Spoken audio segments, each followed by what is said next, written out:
Welcome to programme views makers. मैं हूं आपके साथ शाइस्ता यूसुफ।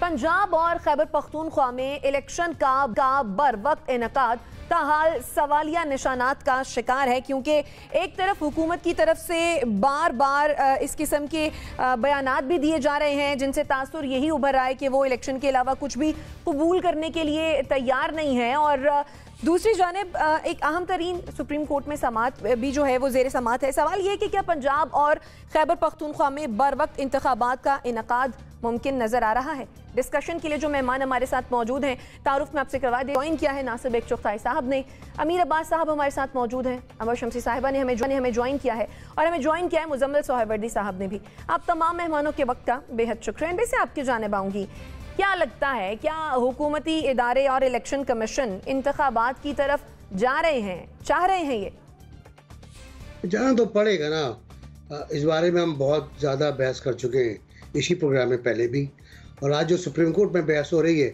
वो मेरे ख्याल इमेच्योर बहस है। वो मेरा अपना ख्याल ये है, ये सब बातें टॉक शोज में आ चुकी हैं जो बताई जा रही हैं लोगों को कि ये कानून है, ये कानून है। सब कवानीन हमने खोल खोल के बता दिए थे, तो उससे ही इस्तेफादा कर लेते।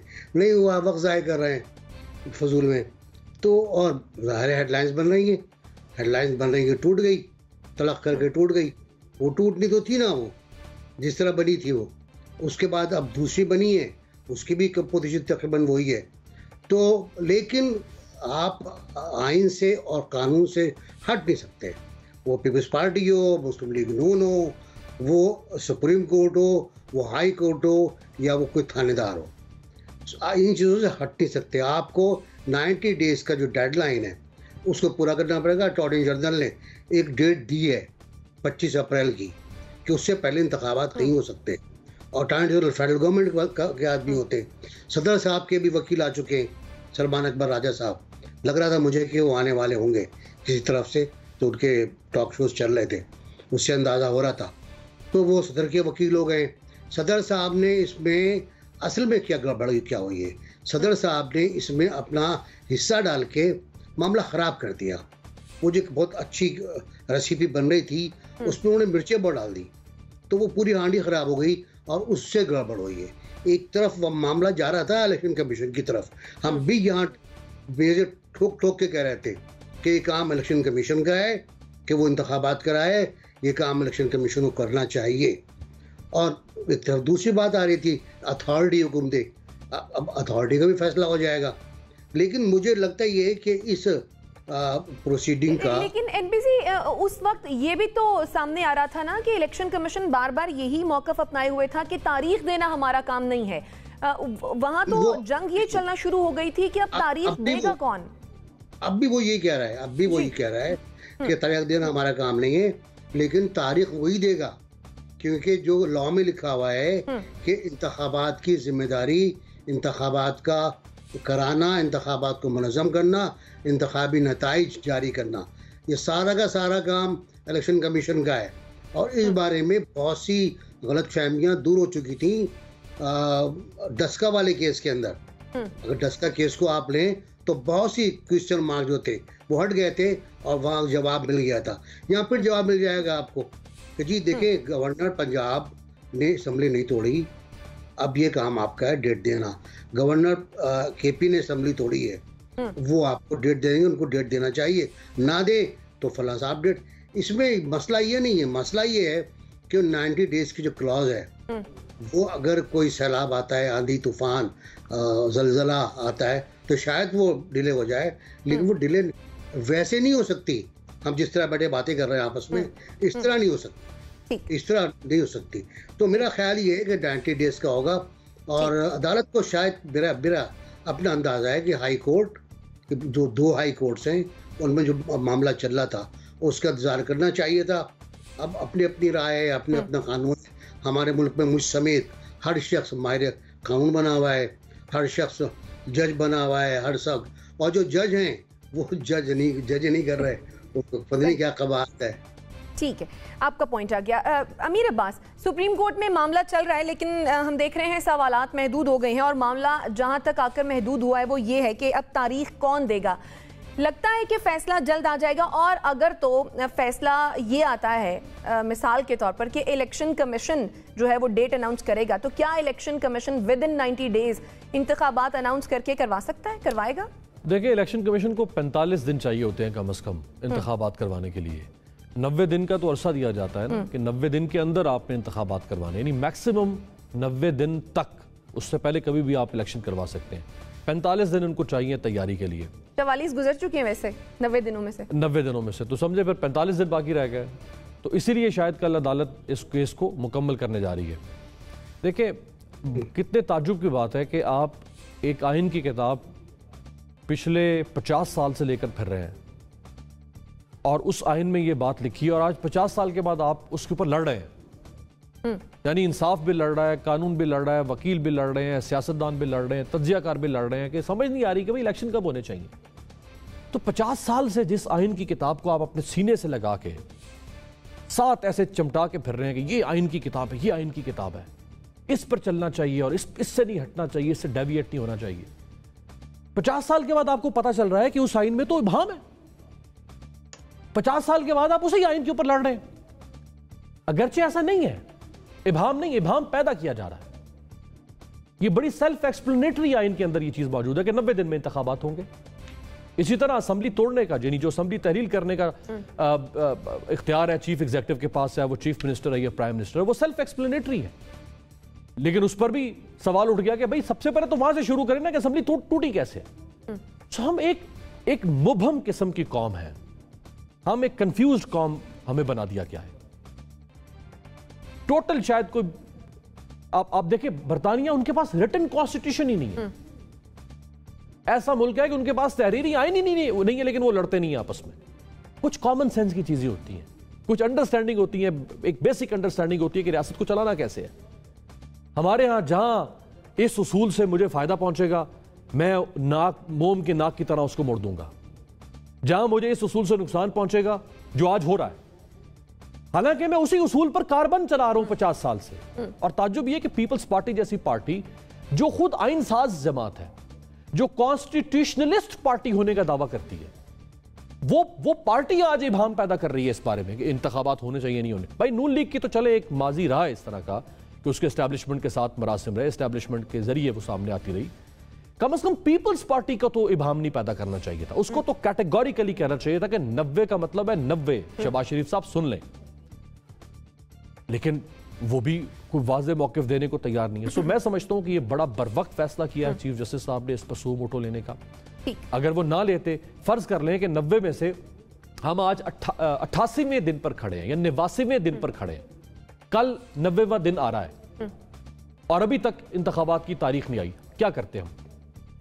आइन तो कह रहा है कि 90 दिन में करें। सो कभी ना कभी तो ये मामला अदालत में जाना था और अदालत से उसकी इंटरप्रिटेशन होना थी। सो ये देर आए दुरुस्त आए, बर वक्त फैसला है और मेरा ख्याल है इससे कम से कम ये आइंदा के लिए भी एक इबाम दूर हो जाएगा। ठीक। अच्छा अंबर, सब बातें घूम फिर कर दोबारा से इलेक्शन कमीशन पर आ जाती हैं। क्या ख्याल है, इलेक्शन कमीशन तैयारी कर पाएगा? वैसे तो अमीर ने जैसा कि बताया कि इलेक्शन कमीशन को तैयारी के लिए 45 दिन चाहिए होते हैं और 45 दिन अभी बाकी हैं, या फिर यह भी मुमकिन है कि इलेक्शन कमीशन की जानिब से कोई नया उज़र सामने आ जाए? मेरे ख्याल में कि ये हम सिर्फ इसको इलेक्शन कमीशन की जिम्मेदारी मजाज कौन सी अथॉरिटी है, ज़ाहिर इलेक्शन कमीशन की जिम्मेदारी ही समझी जाती है और सही समझी जाती है कि वो इलेक्शंस करवाते हैं। लेकिन तारीख के हवाले से जो अमीर अब्बास ने भी बात की, मैं इस पर थोड़ी सी रोशनी डालना चाहती हूँ। देखें, ऐसा नहीं है कि इस इंतखाबात के हवाले से कुछ जो इबहम है वो तय नहीं हो रहा था किसी अदालत में। क्योंकि आप देखें किस तरह से मुख्तलिफ जो जजेस जिन्होंने इख्तिलाफी नोट भी दर्ज किए थे जब ये इसका सुओ मोटो लिया गया था, उनका यही कहना है और आज भी अदालत में भी तस्दीक की है जो बैरिस्टर है पाकिस्तान तहरीक इंसाफ की तरफ से अली जफर साहब ने, कि रिट पिटिशंस फाइल की गई थी खैबर पख्तूनख्वा और पंजाब के गवर्नर्स के खिलाफ। तो ये सुना जा रहा था। असल में जो एतराज़ चल रहा है कि इन दोनों अदालतों में ये बात सुनी जाए फिर सुप्रीम कोर्ट जाया जाए, लेकिन जाहिर है वक्त की कमी की वजह से ऐसा लग रहा है कि कुछ अदालत जो ज़ाहिर है सबसे आला अदालत है पाकिस्तान की, वो सुन रही है। लेकिन जो एतराज़ात है, जो तशरीह है, वो ये नहीं कि 90 दिन में होंगे या नहीं होंगे, क्योंकि उस हवाले से तो आइन वाज़े है। जिम्मेदारी तारीख के ऐलान करने की किसकी है? और ये कुछ ऐसे कानूनी नुकात हैं जो शायद आप और मैं या आम आदमी समझ ना पाए, लेकिन जब गैर मामूली हालात होते हैं, और गैर मामूली से मेरा मकसद ये कहने का है कि आप मिसाल के तौर पर देखें कि किस तरीके से पिछले साल जब पंजाब हुकूमत उसको ख़त्म कर दिया गया, बाई इलेक्शंस भी हुए, एक तशरीह आई थी 63A की तरफ से के हवाले से, जिसकी वजह से वोट काउंटिंग का इशू था, फिर उसके बाद से बाई इलेक्शंस हुए, फिर दोबारा असम्बली तहलील कर दी गई। ये गैर मामूली हालात ही है ना, इसको समझने की ज़रूरत है। जहाँ तक बात है कि आखिर में कौन मजाज अथॉरिटी है, देखिए ये अब इस वक्त अदालत में है, अदालत ही इसकी ज़ाहिर फैसला करेगी, तशरीह करेगी। हम जो आम समझते हैं वो इलेक्शन कमीशन ऑफ पाकिस्तान को ही समझते हैं, लेकिन एक तरफ एग्जीक्यूटिव भी होता है। गवर्नर्स अगर ना भी साइन ऑफ करें, तहलील तो हो जाती है ऑटोमेटिकली असेंबलीज, तो फिर तारीख कौन देगा अगर वो उनको उनकी मर्जी उसमें शामिल ना हो। तो मैं कहने का मकसद ये है कि ये जो आप इस वक्त ना सिर्फ आईनी बहरान है, सियासी बहरान है, ये इसलिए है क्योंकि आपकी एक कंटेस्टेड पॉलिटिकल स्पेस है, और कंटेस्टेड पॉलिटिकल स्पेस में बातचीत की कोई गुंजाइश नहीं रही, जिसकी वजह से अब जो एक सियासी मामलात हैं जो तय हो जाने चाहिए थे, जो आराम से हो जाते हैं। खैबर पख्तूनख्वा में कम से कम हमने देखा कि वहां तो बड़ी आराम से असेंबलियां भी तहलील हो गई, गवर्नर भी अपॉइंट हो गया, कोई ऐसा मामला वहां नहीं रहा। लेकिन वहां आप देखें कि ये अब जो ये पिछले 1 साल से हालात जो गैर मामूली हालात है, जो सियासी बहरान है, जो बातचीत का एक फोरम नहीं है, वो यहाँ तक पहुँच गए हैं कि बेंच या जो एक तशरीह करती है आइन की, वो वहीं आपको एक डिवीजन नजर आ रहा है, दरार नजर आ रही है, and that is actually the problem. बहुत सारे ऐसे ममालिक, और ये ज़ाहिर पार्लियामेंट ही कानून साजी कर सकती है, कॉन्स्टिट्यूशनल कोर्ट सेटअप करती है, ताकि जो अहम मामलात है जिसमें फुल कोर्ट होना चाहिए, उसमें फ़िलहाल तो अभी तक तो चीफ जस्टिस के पास सवाबदीद है, लेकिन क्या एक सवाल यही पैदा होता है कि क्या इसमें अगर जानिबदारी का तासुर है कुछ ख़ास सियासी मामलात और सियासी अहम जमातों की तरफ से, चाहे वो पाकिस्तान तहरीक इंसाफ हो, चाहे वो पाकिस्तान नवाज या पाक पीपल्स पार्टी हो, तो क्या एक फुल कोर्ट नहीं होना चाहिए या कॉन्स्टिट्यूशनल कोर्ट इसको नहीं देखना चाहिए? ये एक सबक है आगे के लिए। देखते हैं जाहिर है कि कल समात में क्या होगा। ठीक, मुजम्मिल साहब, वैसे क्या लगता है, ये मुमकिन है कि सदर मुमलिकत ने जो तारीख दी थी यानी 9 अप्रैल, वही डेट अनाउंस हो जाए दोबारा से, वही कह दिया जाए कि उसी पर इंतखाबात हों?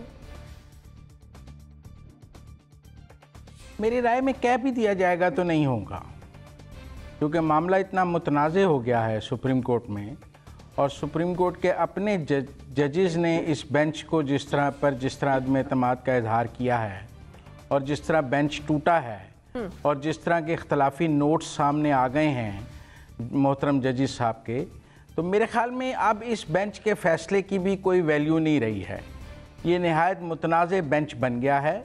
चीफ जस्टिस साहब को स्टिक नहीं करना चाहिए था इस बेंच के साथ, फुल कोर्ट पर जाना चाहिए था। बाकी है मुअज़्ज़ज़ जजेस की जानिब से जो भी फैसला आएगा उसके बारे में मेरे ख्याल से अभी हम कोई, मेरी राय है कि उन्हें फुल कोर्ट बनाना चाहिए था। जो इख्तलाफी नोट सामने आए हैं, उसके बाद सीनियर मोस्ट जजेस को इस बेंच से बाहर बिठाना जानबूझकर, और जूनियर जजेस के साथ बैठकर इतना अहम फैसला करना, ये बात इस सुप्रीम कोर्ट की साख के लिए, जजेस की अपनी साख के लिए अच्छी नहीं है। और मैं समझता हूँ कि सेंस प्रिवेल करनी चाहिए। कल सुबह भी आपको काजी ईसा साहब, सरदार तारिक साहब फुल कोर्ट की तरफ जाना चाहिए, और ताकि इस मामले में आप एक पॉलिटिकल पार्टी, ठीक है, बहरहाल वो आपकी राय है, वो एक अलग मामला है, लेकिन जो सवाल मैं आपसे पूछ रही हूँ, मेरे ख्याल से अगर आप उसका जवाब दे दें ज़्यादा मुनासिब है। मैंने उसका पहली लाइन में जवाब दे दिया कि अगर सुप्रीम कोर्ट तारीख दे भी देगी तो वो इतनी मुतनाज़े होगी कि उस पर इलेक्शन नहीं हो सकेंगे। मैंने आपको पहली लाइन में जवाब दिया, आपने वो शायद सुना नहीं। मेरी राय में कि सुप्रीम कोर्ट का ये फैसला जो है, ये जब आवाम की अदालत में आएगा तो मुतनाज़े ही कहलाएगा। ठीक है, आपके ख्याल में अगर तो डेट पार्लियामान में जाएंगे, वहाँ तकरीर होगी, करारदादें होंगी, और ये एक महाजराई की तरफ ले जाएगी सूरत हाल। जी, NBC। 2-3 बातें मैं रखना चाहता हूँ, बिल्कुल मारूजी बातें हैं, उनमें कोई ना मेरे जज्बात हैं, ना ख्यालात हैं, ना एहसासात हैं, ना सियासत है, जमहूरियत है।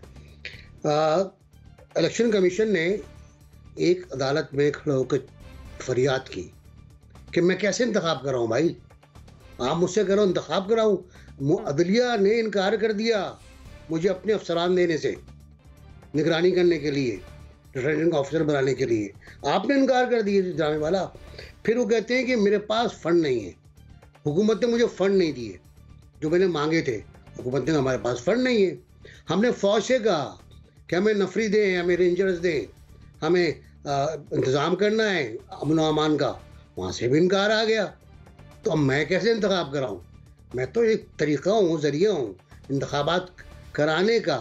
आप लोगों को आइन के तहत आप जिम्मेदार हैं, आइन के तहत पाबंद हैं इस बात के कि आप मेरी कॉल पर आएँ। लिखा हुआ आइन के अंदर इलेक्शन कमीशन हर तरह की मदद तलब कर सकता है। मेरी एक बात आई असखुद नोटिस की यहाँ पर, ये बहुत इंपॉर्टेंट बात है और मेरा ख्याल है हमारी तारीख में जो गड़बड़ हुई है वो इसी वजह से हुई है। जस्टिस, मेरी इत्तला के मुताबिक जस्टिस खोसा ने जाते हुए, जब वो चीफ जस्टिस थे, एक फार्मूला बनाया था कि असखुद नोटिस किस तरह हो। एक बेंच जो है वो रेफर करे और एक छोटी बेंच उसको सुने, उस पर अपना फैसला दे दे उस नोटिस के ऊपर, और उसके खिलाफ अपील एक बड़ी बेंच करे जो सीनियर जजों की है। ये एक बहुत सुथरा फार्मूला था जिस पर अगर अमल होता तो शायद बहुत से मसाइल ख़त्म हो जाते हैं, बहुत से चीज़ें ख़त्म हो जाती। जहाँ ताल्लुक है डेट का, कौन डेट देगा, क्या डेट देगा, उसके बारे में मैं मौजूदा चीफ जस्टिस का एक जुमला है वो कोट करता हूँ कि फैसला ऐसा होना चाहिए जिस पर अमल हो सके। ऐसा फैसला जिस पर अमल ना हो वो फैसला नहीं होता। तो ये मेरे ख्याल उनके सामने होगा फैसला देते वक्त कि फैसला क्या हो। ठीक, अमीर अब्बास। देखिए, जो चुगताई साहब फरमा रहे हैं ना कि मुख्तलिफ इदारे इलेक्शन कमीशन के सामने जवाब पैदा कर रहे हैं या वो ताउन नहीं कर रहे इलेक्शन कमीशन से, यानी हुकूमत कह रही है हम फंड्स नहीं दे रहे, सिक्योरिटी वाले कह रहे हैं हम सिक्योरिटी नहीं दे रहे। आइनी तौर पे कोई इदारा ये जवाब नहीं दे सकता, इस पे बड़ा वाज़ेह है और इसके ऊपर कई जजमेंट्स भी मौजूद हैं कि इंतखाबात करवाना इलेक्शन कमीशन की जिम्मेदारी है और जब वो इंतखाबात का इनेकाद करेगा तो हर रियासती इदारा पाबंद है, उनके ऊपर ऑब्लिगेशन है कि वो इलेक्शन कमीशन के साथ ताउन करेगा एक मातहत इदारे के तौर पर, फिर वो उनको नो नहीं कर सकता। सो आज अगर कोई इदारा ये कहे कि मेरे पास वसाइल नहीं है या मेरे पास सिक्योरिटी नहीं है तो वो गैर आईनी काम कर रहा है, वो हौसला अफजाई वाली बात नहीं कर रहा। जहाँ तक जो तनकीद बेंच के ऊपर हो रही है, जैसे हुकूमत तनकीद कर रही है, नून लीग, पीपल्स पार्टी, शायद JUI ने भी तनकीद की है। देखिए, इसी बेंच में शामिल 5 जजेस वो भी हैं जिन्होंने 7 अप्रैल को या 8 अप्रैल को इमरान खान की असम्बली तहलील करने के फैसले के खिलाफ वोट दिया था। ये वही 5 जजेस हैं जिन्होंने इमरान खान के असम्बली तहलील करने के फैसले को उड़ाकर फेंक दिया था, जिन्होंने कासिम सूरी की गैर आईनी रूलिंग को उखाड़ कर फेंक दिया था। उस वक्त ये 5 जजेस हमें कबूल थे, आज इस बेंच में बैठे हुए वो 5 जजेस हमें कबूल नहीं है। एक दूसरी बात ये कि ये चीफ जस्टिस का प्रोगेटिव है जो आइन कानून के मुताबिक या रवायत के मुताबिक चला आ रहा है। चीफ जस्टिस रोजाना कई बेंच बनाते हैं, कई बेंच टूटते हैं, कई केसेस, हमें तो सिर्फ पॉलिटिकल नेचर के केसेस हमारे सामने आते हैं ना, वो कई बेंच बनाते हैं, अपनी मर्जी से बनाते हैं। आज इस केस के ऊपर हमें चीफ जस्टिस का ये बेंच बनाने का इख्तियार भी चुभना शुरू हो गया, ये बुरा लगना शुरू हो गया, तो फिर इसके ऊपर कोई कानून साजी कर लेनी चाहिए थी। इन 10 महीनों में कुछ ना कुछ करते, भाई बिल ही ले आते, अगर 2/3 अक्सरियत का मसला था तो बिल लेके आ जाते, कम से कम पता तो चलता कि कौन किसके साथ खड़ा हुआ है, आप अपनी हुज्जत तमाम कर लेते। अच्छा, अगर किसी को यह एतराज है कि इस बेंच में जस्टिस एजाजुल एहसन साहब बैठे हुए हैं, बिल्कुल ठीक है, आपका एतराज सर आंखों पर। फिर अगर आपको यह एतराज करने का हक दिया जाए, यानी जिसको भी जस्टिस एजाजुल एहसन के बैठने से, ये जस्टिस मुज़ाहिर नकवी के बैठने से एतराज है, तो फिर उनको भी आपको यह हक देना पड़ेगा जो जस्टिस काजी फायद ईसा साहब के बैठने पर एतराज करते हैं। फिर कोई जस्टिस मंसूर अली शाह साहब के बैठने पर एतराज करेगा, फिर आप उनको भी एतराज का हक देंगे। तो ये तो फिर हम खेल बना देंगे सुप्रीम कोर्ट का।